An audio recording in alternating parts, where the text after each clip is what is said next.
Assalamualaikum warahmatullahi wabarakatuh. Alhamdulillahirabbil alamin wa bihi nasta'inu ala umurud dunya waddin. Wassalatu wassalamu ala habibina wa syafi'ina wa qurrata ayunina wa maulana Muhammadin wa ala alihi wa sahbihi wa man tabi'ahu ila yaumidin amma ba'du. Qala Allahu ta'ala fi Qur'anil Azim. Bismillahirrahmanirrahim. Rabbishrahli sadri wa yassirli amri wahlul 'uqdatam min lisani yafqahu qawli. Subhanaka la ilma lana illa ma 'allamtana innaka antal alimul hakim. Kaum muslimin, kaum muslimat dimanapun Anda berada, kita sering mempertanyakan tentang adanya istilah Islam Nusantara. Dan kita juga sering mempertanyakan adanya satu teori tentang pemikiran pembaharuan hukum Islam.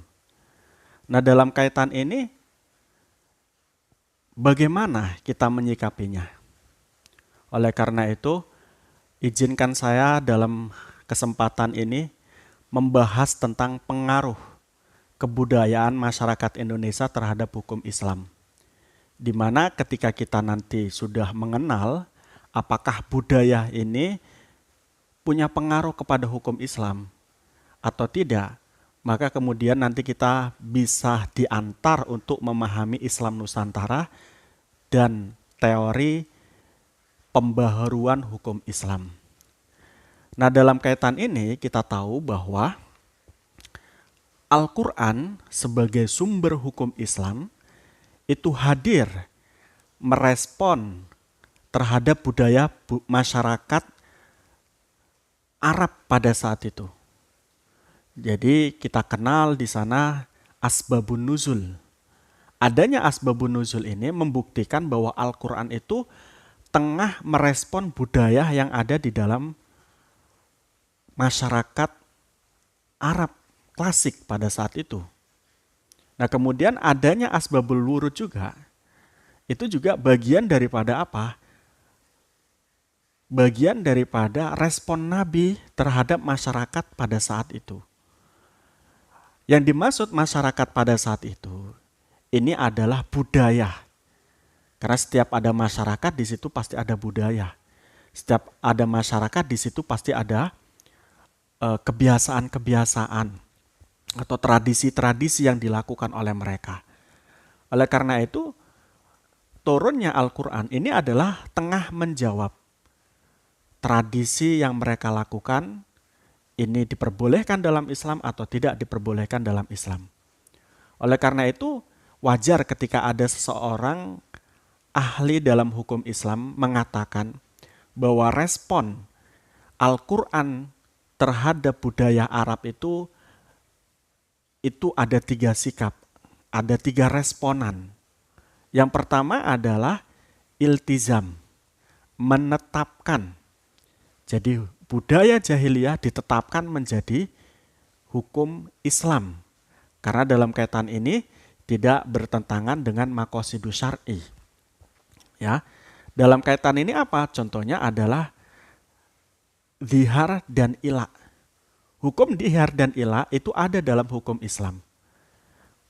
Dan dhihar dan ila ini ternyata merupakan bagian daripada budaya orang jahiliyah yang sudah berakar dalam masyarakat mereka.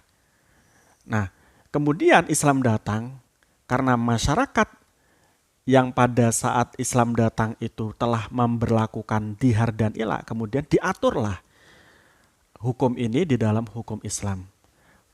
Nah, dalam arti lain, bahasa diatur kembali oleh hukum Islam menjadi hukum Islam itu artinya adalah ilzam atau talazum, ditetapkan sebagai hukum Islam. Nah, ini respon Islam terhadap hukum, terhadap budaya masyarakat Arab pada waktu itu. Masyarakat Arab yang dimaksud adalah masyarakat jahiliyah. Nah, ini ada yang ditetapkan sebagai hukum Islam. Namun ada juga yang ditakhir, dirubah. Ya. Budaya-budaya yang ada di zaman masyarakat jahiliyah pada saat itu oleh Islam kemudian dirubah. Contohnya adalah tawaf. Tawafnya orang jahiliyah itu sudah orang jahiliyah juga melakukan tawaf. Tawafnya orang jahiliyah itu dengan telanjang dan untuk menyembah dan memuja Tuhan mereka, berhala-berhala mereka. Kemudian dijadikan tawaf dan tawaf jahiliyah itu dijadikan syariat Islam, dirubah dengan cara apa? Dengan cara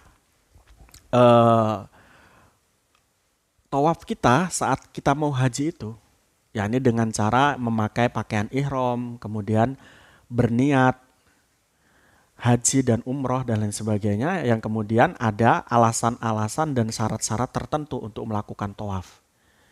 Nah, ini adalah yang bentuknya adalah ditakhir, dirubah, dilakukan oleh masyarakat jahiliyah, kemudian dirubah caranya melakukan tawaf oleh Islam. Ya, meski nanti kita mengatakan bahwa tawaf itu sudah ada sejak sebelum adanya orang Arab klasik. Dalam kaitan ini Nabi Adam, contohnya begitu. Nah, ini terlepas daripada itu, tapi budaya orang jahiliyah ini termasuk adalah tawaf. Nah, selain ditetapkan, kemudian dirubah, ada juga diharamkan. Jadi ada budaya jahiliyah yang kemudian diharamkan oleh Islam. Contohnya adalah minum khamr, main judi, kemudian berzina. Ini merupakan budaya-budaya perilaku masyarakat jahiliyah yang kemudian oleh Islam diharamkan. Nah, dari 3 sifat atau respon Al-Quran atau syariat Islam terhadap budaya Islam ini kemudian dijadikan metodologi penyebaran agama Islam di Indonesia oleh Wali Songo.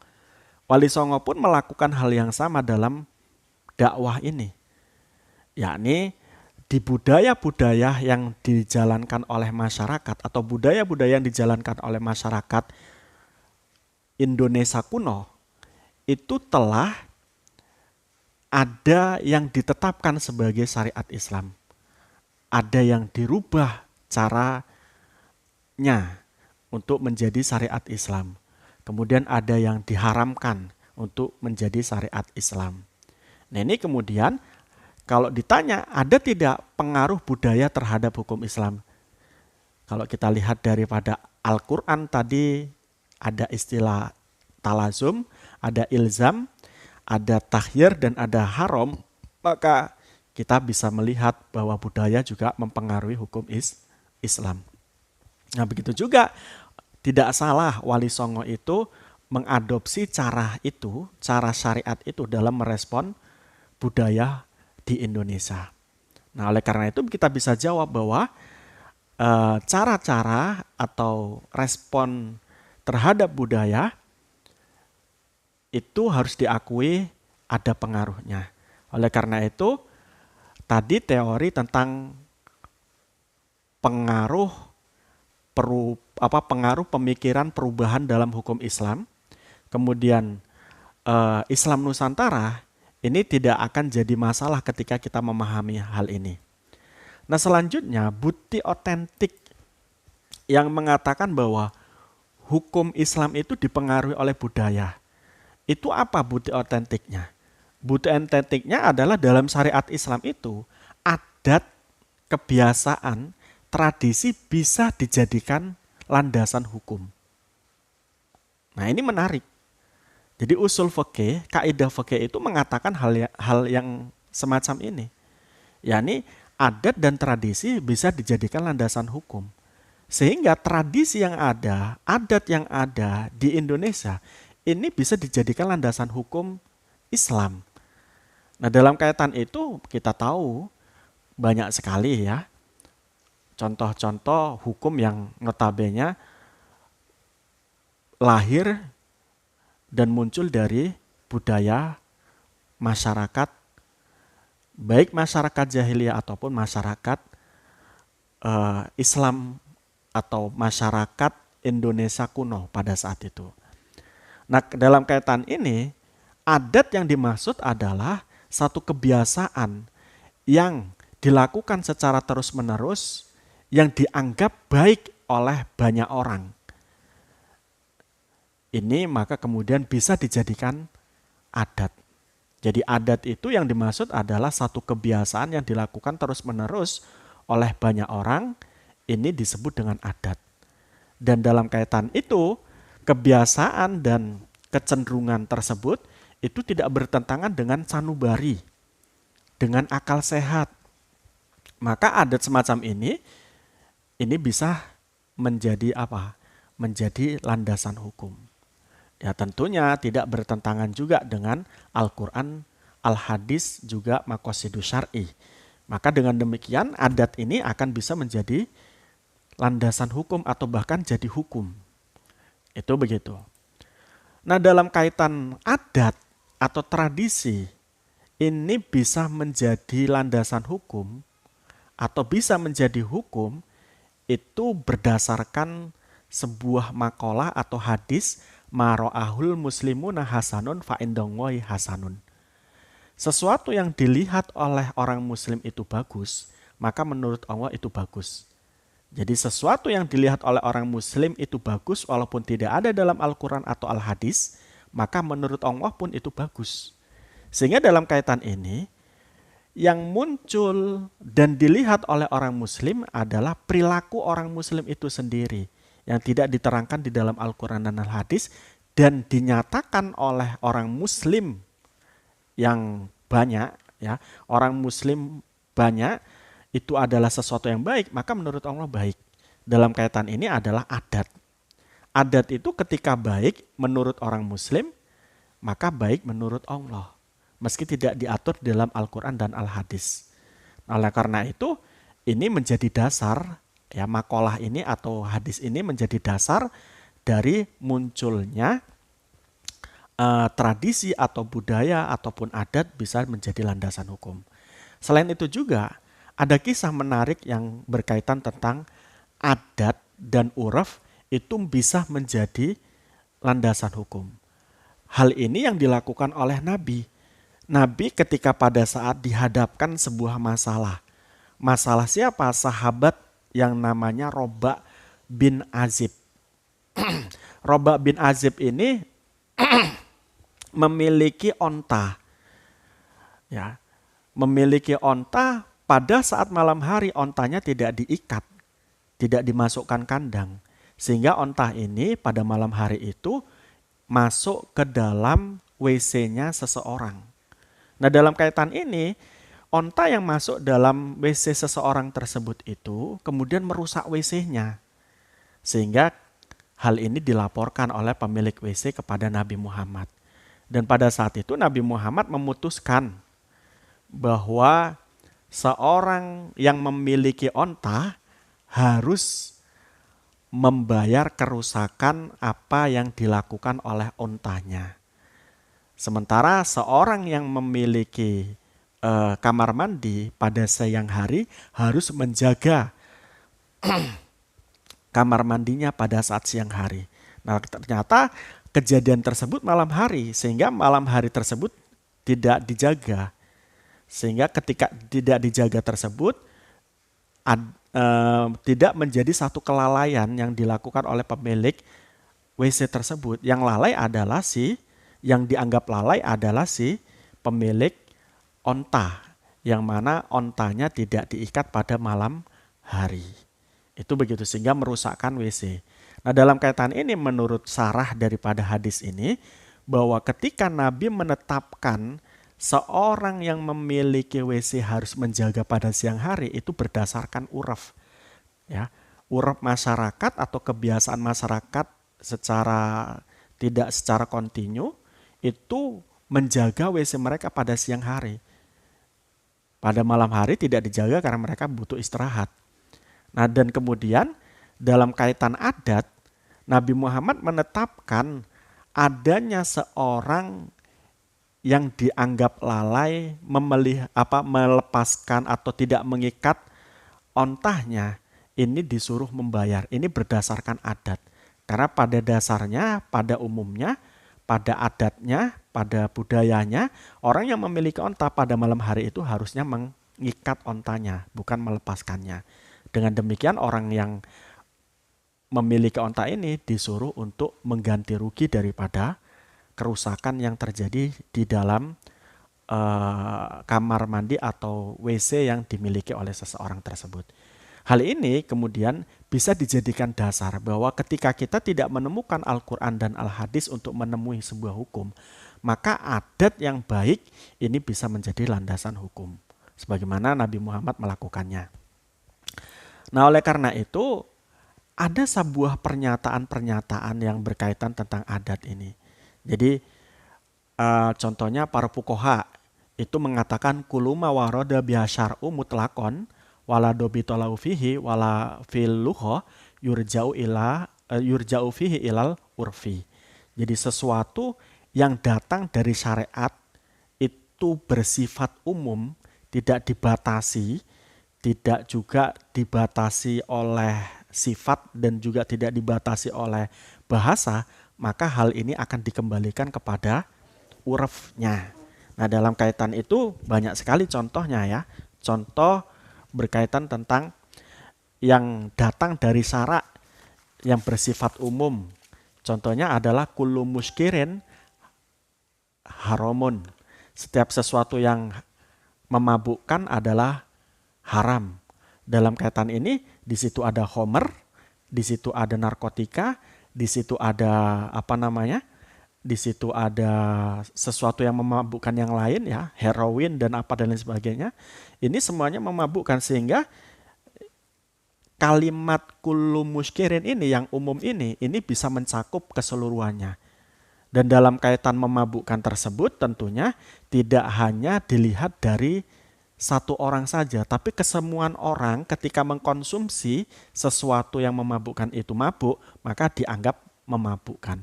Ini yang disebut segala sesuatu yang umum dari syarak kemudian tidak dibatasi dengan sesuatu, maka akan menjadi atau maka akan dikembalikan kepada uraf. Nah, selain itu juga uraf yang berlaku itu haruslah bersifat umum. Atau adat yang berlaku itu haruslah bersifat umum, tidak individu. Jadi hukum mabuk itu adalah bukan untuk satu orang saja, tetapi semua orang ketika meminum itu mabuk. Dan sebaliknya juga, ketika ada orang terbiasa meminum homer itu tidak mabuk, ini juga tidak bisa menjadi landasan ketika meminum homer tidak mabuk. Tapi tetap mabuk, karena apa? Satu orang saja yang tidak mabuk meminum homer, kan gitu. Nah, dalam kaitan ini, beberapa statement daripada fuqaha itu mengatakan al-hukmu bil mu'tadi la bin nadiri. Hukum itu berlaku umum, tidak berlaku khusus. Ada juga yang mengatakan innama tu'tabarul adatu idan torodat au kholabat. Satu adat itu dianggap adat itu jika menyeluruh. Itu intinya begitu. Nah, dalam kaitan ini kita tahu bahwa di dalam hukum Islam itu contohnya di fikih itu kita tahu dan kita sangat familiar dengan istilah kaul qadim dan kaul jadid. Keadaannya kaul qadim dan kaul jadid ini menunjukkan adanya faktor budaya mempengaruhi hukum Islam. Ya. Nah, karena dalam kaitan ini beberapa ulama itu sepakat bahwa yang mempengaruhi perubahan kaul qadim menuju kaul jadid itu salah satunya adalah budaya. Ya, salah satunya budaya, termasuk juga di dalamnya letak geografis, kemudian faktor keilmuan Imam Syafi'i ya. Tapi di situ juga yang nomor 3 adalah budaya dan adat istiadat di Baghdad dan di Mesir itu berbeda. Maka kemudian ini menjadikan modal awal oleh Imam Syafi'i untuk melakukan satu ijtihad baru yang disebut dengan kaul jadid. Nah, di dalam hukum Islam Indonesia ini banyak sekali budaya-budaya yang mempengaruhi hukum Islam. Contohnya nyekar pakai kembang. Jadi ziarah kubur membawa kembang. Ya, di mana kembang pada saat zaman masyarakat Indonesia kuno itu digunakan sebagai apa? Sebagai sesembahan. Nah, itu kan menjadi adat, ya kan. Kemudian eh, diadopsi oleh Islam, dirubah, yang asalnya untuk sesembahan dijadikan apa? Dijadikan untuk apa namanya? Meniru Nabi dalam hal Nabi meletakkan pelepah kurma untuk kubur ya orang yang menangis di kuburan pada saat di kuburan Bakek waktu itu. Nah, ini kemudian di Indonesia tidak menggunakan pelepah kurma tapi menggunakan kembang. Di mana fungsinya adalah agar kembang dan juga pelepah kurma itu mendoakan dan memintakan rahmat kepada Allah agar mereka dapat rahmat dan maghfirah dari Allah. Kemudian ada 7 hari, 40 hari, 1000 hari kematian. Dalam kaitan ini, masyarakat Indonesia dulu ketika uh, ada yang mati dari keluarganya, mereka melakukan apa namanya ritual-ritual atau apa namanya pesta-pesta uh, meninggalnya seseorang begitu ya, atau apa istilahnya, jangan pesta dong, ya ritual kematian begitu ya. Nah, dalam kaitan ini dianggap bagus hal tersebut, tapi kemudian dirubah isinya dengan apa? Membaca Yasin, membaca tahlil, membaca dzikir pada prosesi acara meninggalnya orang tersebut. Nah, kemudian ada juga upah-upah. Upah-upah ini adalah satu upacara kelahiran. Ya, jadi ada orang lahir, anaknya kemudian diupah-upah. Upah-upah ini hakikatnya adalah doa. Doa kebaikan dan doa tolak balak. Itu begitu. Ini dilakukan oleh masyarakat Sumatera Utara. Jadi mereka yang memiliki anak yang baru lahir, maka anaknya diupah-upah sambil diakikoi. Kemudian kalau ada tamu kehormatan diupah-upah, didoakan, didoakan untuk agar Allah melindunginya dan apa namanya? Agar ia sukses dan lain sebagainya. Ini upah-upah namanya di Sumatera Utara. Nah, itu adalah hasil budaya dari orang Melayu. Nah, kemudian tumpengan dan lain sebagainya. Banyak sekali hukum-hukum Islam yang dipengaruhi oleh apa namanya budaya itu. Nah, selanjutnya berkaitan tentang hukum positif di Indonesia, ya, tentang pernikahan harus dicatatkan. Ya, memang ini tidak menjadi satu budaya, tapi ini adalah kemudian untuk apa? Hukum yang sudah berlaku di Indonesia. Hukum yang sudah berlaku di Indonesia itu tentang apa namanya kependudukan, seorang yang menikah itu harus dicatatkan pernikahannya. Oleh karena itu didukung oleh eh, hukum Islam yang ada di kompilasi hukum Islam atau undang-undang perkawinan yang dalam kaitan ini juga mewajibkan adanya pencatatan pernikahan bagi siapa saja yang menikah. Dan kemudian banyak lagi ya, ada apa namanya talak. Talak itu harus dilakukan di depan pengadilan, di mana fikih kita mengatakan tidak usah talak itu dilakukan di depan pengadilan. Tapi kemudian masyarakat kita banyak yang menjatuhkan talak dan kemudian madorotnya banyak sekali. Ya, bisa menghilangkan hak-hak istri dalam hal pernikahan. Ya, dengan mudahnya seorang laki-laki menjatuhkan talak, maka di situ ada perlindungan apa namanya? Perlindungan hak istri untuk menjatuhkan talak di depan pengadilan. Dan banyak lagi yang perlu kita ketahui dalam kaitan hukum-hukum di Indonesia, hukum-hukum Islam di Indonesia dipengaruhi oleh budaya masyarakat Indonesia. Jadi demikian yang bisa saya sampaikan. Jadi intinya budaya itu sangat berpengaruh terhadap perkembangan hukum Islam dan lahirnya hukum Islam dari zaman Nabi Muhammad sampai kemudian sekarang.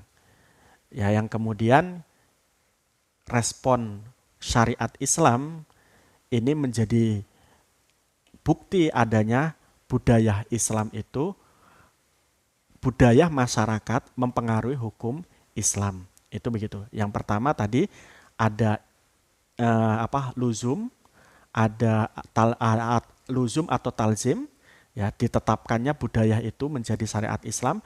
Kemudian ada takhyir, dirubahnya budaya itu menjadi budaya Islam, kemudian diharamkan. Jadi suatu budaya yang ada di masyarakat tidak diperkenankan di dalam hukum Islam. Ini mungkin yang bisa saya sampaikan, kurang lebihnya saya mohon maaf. Assalamualaikum warahmatullahi wabarakatuh.